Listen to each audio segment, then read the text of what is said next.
आज मैं आपसे शेयर करूँगी गोल्डन पर्ल फेशियल किट की जो रिज़ल्ट्स हैं, और ये मैंने अपना फेशियल किया और आप लोग के साथ शेयर कर रही हूँ।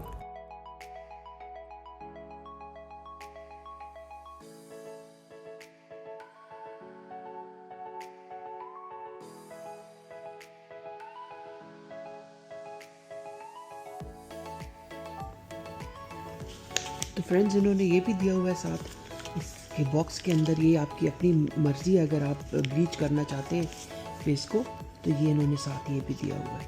तो चूँकि मैंने जाना है 1-2 फंक्शंस में वगैरह, तो आज मैं ब्लीचिंग भी यूज़ करूँगी, हालांकि मैं करती नहीं हूँ, लेकिन ये है कि आज मैं करूँगी आफ्टर यूजिंग द फेशियल वाला जो है, या हो सकता है मैं किसी और दिन करूँ। आई थिंक आप फेशियल और ये साथ नहीं कर सकते। तो चलो देखते हैं फिर क्या होता है। ये मैंने सारी चीज़ें जो है मिक्स कर ली हैं ब्लीच बनाने के लिए। मुझे थोड़ा सा ही ब्लीच चाहिए, ज़्यादा तो चाहिए नहीं मुझे, और मैं सब ट्राई करना चाहती हूँ कि इसका रिज़ल्ट कैसा आएगा। तो अभी मैं ब्लीच लगा के आपको फिर मिलती हूँ।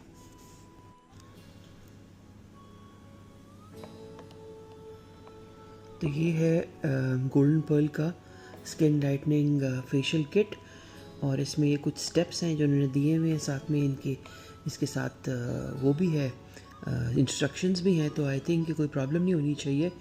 छोटी ट्यूब है, लेकिन मेरे ख्याल से 2 दफ़ा तक तो यूज़ हो जाएंगी, 2-3। और ये मैं स्टार्ट करूँगी इससे स्किन लाइटनिंग से, और फिर इस तरह मेरे ख्याल से जाके और ये जो है आखिर में ये लगेगा। तो लेट्स सी कि क्या रिज़ल्ट आता है। I will keep you posted. अब मैं ये लगाने लगी हूँ ग्लो बूस्टिंग टोनर, और ये सिर्फ स्प्रे करना है, और स्प्रे करने के बाद इसको रिंस नहीं करना। अब मैं स्टार्ट करूँगी फेशियल करना अपना। सबसे पहला जो है वो मैंने यूज़ करना है ये परफेक्ट ग्लो फेशियल क्लेंजर, और ये कहते हैं कि इसको आपने जो है अपनी स्किन के ऊपर लगा के पहले गीला करके स्किन, उसके बाद मसाज करना है। तो ये करके और उसके बाद गेट बैक। अब मैं ये लगाने लगी हूँ ग्लो बूस्टिंग टोनर, और ये सिर्फ स्प्रे करना है, और स्प्रे करने के बाद इसको रिंस नहीं करना।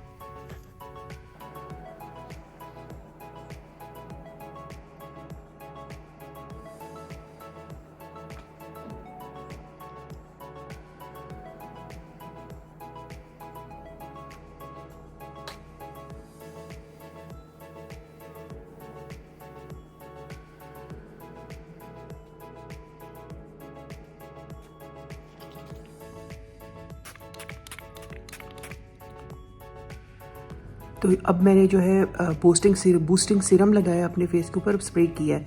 इसके बाद अब मैं स्क्रब से अपने फेस को फिर से मसाज करूँगी। अब रेडियंस बूस्टिंग स्क्रब जो है वो मैंने अपने फेस के ऊपर लगाना है, और ये फेस पे लगाने के बाद 2 से 3 मिनट इसको मैंने स्क्रब करना है। जैसे कि आप देख सकते हैं, मैंने अपने हाथ के ऊपर निकाला है, और इसके अंदर छोटे छोटे ग्रेन्यूल्स हैं। मेरे ख्याल से ये स्क्रब करके जो डेड स्किन है ना, उसको मेरी स्किन से, मेरे फेस से और मेरे नेक से ये निकालेंगे। अब अल्ट्रा ब्राइटनिंग मसाज क्रीम जो है ना, वो हमने कितने मिनट, 2 से 3 मिनट जो है वो हमने मसाज करनी है। आप देखते हैं कौन से अल्ट्रा ब्राइटनिंग मसाज क्रीम, ये ग्रीन वाली, ये वाली, ये हमें मसाज करनी पड़ेगी, ये वाली। चलिए मसाज करने के बाद आपको दिखाती हूँ। Now according to the instructions, मैंने ऑर्गेनिक क्ले मास्क जो है वो फेस पे लगाना है, और इसको मेरे ख्याल से 5-6 मिनट के लिए छोड़ देना है, 10 मिनट तक। और इसके बाद मैं फिर और स्टेप्स जो है वो आपको बताऊंगी। लेकिन ये है कि इन सब के अंदर फ्रेगरेंस है, तो जो लोग फ्रेगरेंस वाले पसंद नहीं करते प्रोडक्ट्स, उनके लिए सही नहीं है। इसमें हल्की सी फ्रेगरेंस है, अच्छी फ्रेगरेंस है, मुझे तो अच्छी लग रही है, लेकिन जो लोग सेंसिटिव होते हैं, जिनकी स्किन सेंसिटिव होती है, I guess this is not for them. ये इस वक्त मैंने क्ले लगाया हुआ है अपने फेस के ऊपर, और थोड़ी देर के बाद मैं उसको वाइप करूँगी स्पंज से, या धो लूँगी। लेकिन हल्की सी जलन हो रही है, मुझे पता नहीं क्यों, और ये होना तो नहीं चाहिए, क्ले से तो सूदिंग इफेक्ट आता है। Let's see. ये सेकंड लास्ट स्टेप है इनका, ये मैंने लगाना है, ये सीरम है, और ये मैंने अपने फेस के ऊपर लगाना है, और उसके बाद फिर लास्ट स्टेप है, फिर मैं आपसे मिलती हूँ। ग्लो बूस्टिंग क्रीम, और विटामिन ई है इसमें, विटामिन सी है, और इसका मैंने मसाज करना है अपने फेस पे। तो इसके बाद मैं आपसे मिलूँगी और आपको दिखाऊँगी रिज़ल्ट्स। तो ये है रिज़ल्ट। मुझे बताएंगे कैसा आपको लगा। तो फ्रेंड्स, शाम को हम लोग का प्लान बना मेज़ जाने का। मेज़ एक टर्किश कुजीन का रेस्टोरेंट है, बहुत अच्छा खाना है इसका इस्लामाबाद में। बेस्ट जो है ना वो मुझे मेज़ ही लगता है, लेकिन उनके लिए जिनको गोश्त वगैरह पसंद हो, मीट डिशेस पसंद हो, तो अब हम वहाँ पे सुपर मार्केट में जो मेज़ रेस्टोरेंट है वहाँ गए। वो उसके साथ जो दुकानें थी, हमने कहा चलो वहाँ थोड़ा सा, ये क्रॉकरी की बड़ी प्यारी दुकान थी और बहुत डिफरेंट से पीसेस थे इनके पास। तो हमने कहा चलो वो देख लेते हैं। लड़कियां जो अपने घरों के लिए देख रही थी, ये प्लेट्स मुझे बहुत स्मार्ट लगी पिज़्ज़ा के लिए। और इसके अलावा कप्स वगैरह भी बड़े डिफरेंट से थे। वो वाले कप्स भी थे इनके पास जिस पे इंस्क्रिप्शंस होती हैं और डॉट्स वाले, मतलब कूल चीज़ें थी यहाँ पे। और मेक भी अच्छी थी, काफ़ी भारी प्लेटें थी। और जैसे ये स्नैक्स रखने के लिए, चटनियाँ वगैरह रखने के लिए बड़े अच्छे इनके पास थे यूटेंसिल्स। स्क्वायर प्लेट्स थी और तिकोनी प्लेट्स, मतलब हट के चीज़ें थी। सबसे बड़ी बात ये थी। और प्राइसेस जो थी वो बस इस्लामाबाद के लिहाज से ही थी। अब ये पर्पल सेट देखे मुझे तो बहुत प्यारा लगा। इसमें कॉफ़ी पीने का कितना मज़ा आएगा। और इसके अलावा ये ऑरेंज वाला, और फिर ये इस टाइप के जो है ना आपके टोस्ट रखने के लिए या कोई भी स्नैक रखने के लिए काफ़ी सामान था। अब ये बच्चे जो हैं ये जा रहे हैं मेस की तरफ, और बच्चियों को, लड़कियों को जो है ना अपने फ्रेंड्स मिल गए। और इनको तो हर कदम पे ना इनके फ्रेंड्स जो है वो मिलते हैं, और ये जो है ना सोशल काफ़ी इनके फ्रेंड्स वगैरह हैं। तो ये मेज़ रेस्टोरेंट है और खाना इनका है बेहतरीन। और ये मैं हूँ और मेरी सारी फैमिली, और यहाँ पार्टी तो नहीं हो रही, खाना खाया जा रहा है, लेकिन समझ लें पार्टी ही हो रही है। और ये सारे जो है ना बच्चे बीच में अपनी बातें बातें कर रहे थे। और सारी मेरी नीसेस भी थी, और मेरी बेटी, मेरी बहन। और पहले तो हम लोगों ने फतूश सैलड मंगवाया। इनका फतूश सैलड बहुत मज़े का है और ज़्यादा खट्टा भी नहीं है। फिर इनका ये इन्होंने मंगवाया हमस था, मीट हमस। और साथ में इनकी ये जो ब्रेड है ना खुबूस, ये बहुत अच्छी होती है, बहुत मज़े की होती है। तो ये ब्रेड जो है ना आप इसके साथ डिप करके ना इसमें इसमें हमस में खाएं तो बहुत ही अच्छी लगती है, या इसके अंदर हल्का सा पेस्ट डाल दें। तो ये सब के सब हमारी फैमिली बैठी हुई है। इनके पोटैटोज़ भी बड़े मज़े के हैं, थोड़े से स्पाइसी होते हैं लेकिन अच्छा है। फिर इनका ये पिज़्ज़ा, इसका पता नहीं नाम क्या है, इसका ख़ास नाम है सतार के, पता नहीं क्या कहते हैं इसको, अभी मुझे याद नहीं आ रहा। लेकिन पिज़्ज़ा खैर मुझे वैसे नहीं इतना पसंद, लेकिन बच्चों को अच्छा लगता है, इसीलिए हमने मंगवाया। फिर ये इनके बड़े बड़े प्लेटर्स हैं, तो इसमें ये इनकी रेड चटनी भी बड़े मज़े की होती है। और ये वाला जो था ये था मटन वाला था, ये लैम्ब वाला। साथ में एक तरफ राइस पड़े थे और एक तरफ जो थे वो शावरमा थे। तो बड़ा मज़ा आया, फैमिली टाइम बड़ी अच्छी होगी माशाल्लाह अल्हम्दुलिल्लाह। अब हम ये दूसरे दिन का हाल है, हम जा रहे हैं कराची कंपनी के कुछ जो है वो मेहमान काफ़ी आने थे बहन के घर पे ना, क्योंकि फिर हमने पेशावर आगे जाना था शादी पे। तो बहन ने कुछ रज़ाइयाँ वगैरह और सर्दी का सामान ये लेना था। अच्छा, आज की जो बात है ना छोटी सी, वो ये है कि जब आप मेहंदी लगवाने के लिए जाएं ना तो बहुत ज़्यादा ख्याल करें, क्योंकि जिस दिन मैं गई ना अपना मेहंदी लगवाने, सॉरी अपना बाल कराने के लिए, तो मुझे जो हेल्प करी थी लड़की, उसकी मेहंदी लगी थी और हाथ बेचारी के सारे ख़राब हुए हुए थे, इतने छाले पड़े हुए थे उसके हाथों पे। तो मैंने पूछा, मैंने कहा आपको क्या हुआ? तो उसने कहा कि मैंने 1 महीने पहले मेरी शादी थी और मैंने मेहंदी लगवाई, वो पता नहीं किस किस्म की केमिकल मेहंदी उन्होंने लगाई कि उस लड़की कहती है, मैं समझी नहीं अपनी शादी पे, कहती है कि शादी के जो मैं रुखसत करके आई हूँ उसके बाद मैं अस्पतालों के ही चक्कर काट रही हूँ। कोई इस तरह का मेहंदी के अंदर अब ये लोग डाल रहे हैं केमिकल, जिससे रंग तो तेज़ आता है लेकिन हाथ तेज़ाब होता है उसमें, क्या जल जाते हैं। तो जब भी आप मेहंदी लगाएं प्लीज़ थोड़ी एहतियात करें। मैं तो देख के उसके हाथ डर गई। तो आज की छोटी सी बात यही है कि आप जब भी कोई प्रोडक्ट लेना तो प्लीज़ देखभाल के लें, क्योंकि आजकल लोग अपने मुफाद की खातिर ना किसी की जान लेने से भी बाज नहीं आ रहे हैं। तो बस ये बात मैंने आपसे करनी थी। दूसरी एक और छोटी सी बात ये है कि जब आप किसी वेंडर से कोई चीज़ ले रहे होते हैं ना, जो गरीब वेंडर्स होते हैं जैसे फल वाले हो गए और कि छोटी मोटी चीज़ें जो बेच रहे होते हैं, इनको अगर आप साहिब हैसियत है ना तो इनको 100-200 ऊपर ही दे दिया करें। हम इनसे तो भाव ताव करते हैं, और जो महंगी तरीन दुकानों में जो महंगी तरीन चीज़ें होती हैं ना वो हम लोग उसको कहते भी नहीं है कि कम करो। तो ये एक और जो बात मेरे दिमाग में आ रही थी कि ये बात भी मुझे बड़ी अजीब लगती है कि महंगी दुकानों में हम चीज़ जो है ना जो है ना वो मुंह फाड़ के आपसे कीमत मांगते हैं और हम आंखें बंद करके दे देते हैं। लेकिन ये छोटे छोटे बेचारे गरीब वेंडर्स जो होते हैं ना, और ये ठेले वाले और ये, इनसे हम कह रहे होते हैं कि नहीं ये कम करो, ये फलाना करो।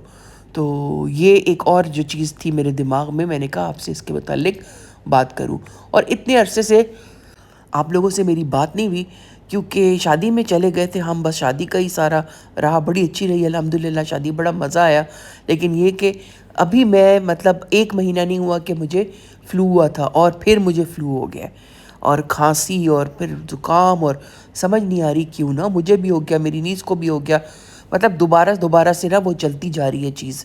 तो समझ में नहीं आ रही किस तरह और कौन सी दवाई इस्तेमाल करूं कि ये ठीक हो ना। अच्छा, उसके बाद हम शाम को ओसामा सिल्क गए। वहाँ से मैंने 1-2 जोड़े मैंने कनाडा भिजवाने हैं बनवा के। तो वो मैं देखने के लिए आई ओसामा सिल्क। तो इनके पास काफ़ी खूबसूरत वैरायटी थी और मैंने काफ़ी इसकी वो भी बनाई थी, वीडियो भी बनाई थी। लेकिन मुसीबत ये हुई है कि पता नहीं क्या उस पे अजीब सा ना कैमरे के ऊपर कोई इस तरह का वो शेडो सा आ रहा है। मुझे लगता है मेरे बाल जो थे ना, क्योंकि मैं ग्लासेस से कर रही थी तो मुझे मेरे बाल लगता है कि खुले थे, इसकी वजह से कैमरा थोड़ा सा हाई वो हो गया, उसका जो लेंस है। लेकिन ये है कि अब मैंने सोचा है कि मैं दोबारा जाके आप लोगों के लिए बनाऊंगी यहाँ की वीडियो, क्योंकि गाइस यहाँ का जो काम था भी अच्छा था, कॉम्बिनेशन भी अच्छे थे, कीमतें काफ़ी कम थी, ख़ासकर काम वाले कपड़ों की ना।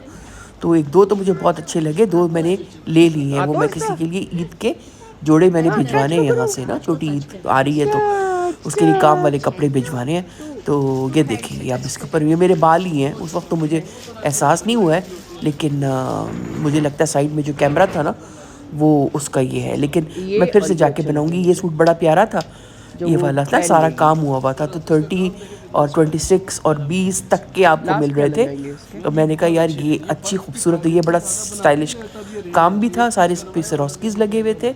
और दूसरा ये कि बड़ा कॉम्बिनेशन बड़ा खूबसूरत था, बड़े भीनी भीनी सा काम हुआ था। तो हम अभी यही यहाँ पे देख रहे हैं। तो इनके पास उसकी भी रेप्लिका था, वो क्या होता है उसका जो सितारों वाला होता है, म्यूज़ का। इसके अलावा इनके पास गोटे के भी थे और कामदानी के भी थे। मतलब आप देख लें इनके पास 3 फ्लोर्स थे। नीचे वाले फ्लोर के ऊपर डिफरेंट, ऊपर वाला जो था वो सिर्फ ब्राइडल्स का था, और ये जो था ये हल्के काम जो होते हैं ना, तो हल्के काम वाले जो थे वो कुछ 45 के थे, कुछ 30 और एक तो 20 का था, वो भी बड़ा खूबसूरत था।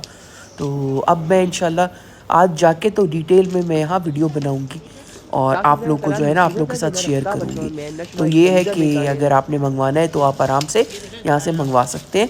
वैरायटी इनके पास बतेरी है, देख रहे हैं आपके हज़ारों के हिसाब से इनके पास जोड़े पड़े। ये देखिए कितना खूबसूरत है। ये वाला 36 का था और काम भी ना खूबसूरत हुआ था इसके ऊपर, और भरे हुए, मतलब दुल्हनें पहन सकती हैं। और शादी में आप अगर आपने जाना है तो आप तब ले सकते हैं। और ये है कि मतलब लेके और आप सिलवा ले, कोई वो नहीं है कि आप काम कराने के लिए जा रहे हैं और जान आपकी वो खा रहे हैं और आप उनको समझा रहे हैं और चीज़ बन के आई है कोई और। तो इसके लिहाज से मुझे ये चीज़ बहुत अच्छी लगी है। और कॉम्बिनेशंस बहुत खूबसूरत थी। ये फिर इनके पास ये येलो रंग का जो था दुपट्टा, ये किसी मशहूर डिज़ाइनर का था, मुझे समझ नहीं आ रही किसका, पता नहीं, वो कुछ कह रहे थे किसका है मुझे भूल गया। लेकिन सिरोस्कीज़ और पर्ल्स और नगों के काम उनके पास काफ़ी सारे हुए हुए थे। और इसके अलावा इनके पास नीचे जो था ना वो सारा छोटे बच्चों का भी था, कि मतलब जैसे बच्चियाँ होती हैं। अच्छा, ये भी मुझे बड़ा खूबसूरत लगा, जो ऑर्गेन्जा के ऊपर ना सारा काम हुआ था। और देखें गला बना हुआ है लाइट कलर का। इसमें 3 कलर्स थे, एक ये पिंक था, एक ग्रीन था और एक मेरे ख्याल से फिरोज़ी था इनके पास ना। लेकिन हमें ये पिंक अच्छा लगा तो ये भी मैंने एक ख़रीद लिया, ये वाला। और इसके अलावा एक और जो है ना वो सॉरी, मुझे फिर से खांसी का जो है ना वो मसला शुरू हुआ है। अब पता नहीं क्या, ये गर्द की वजह से है, किस वजह से समझ नहीं आ रही है। तो दुपट्टा जो है था ना इसका, वो थोड़ा सा इसके ऊपर इस तरह करके ना गोल्डन टक्कियाँ सी लगी हुई थी, बनी हुई थी। और मैंने यही नाज़िर से कहा, मैंने कहा इसको दर्जी को देके ना इसके साइडों में सारा वो लगवा लेंगे फीता और वो ना खूबसूरत सा। और साथ में इसी कलर का शलवार थी, ऑफ वाइट कलर की शलवार थी। तो बड़ा खूबसूरत मुझे इनका काम लगा। तो अंटिल नेक्स्ट टाइम फिर होती है मुलाकात। Thank you.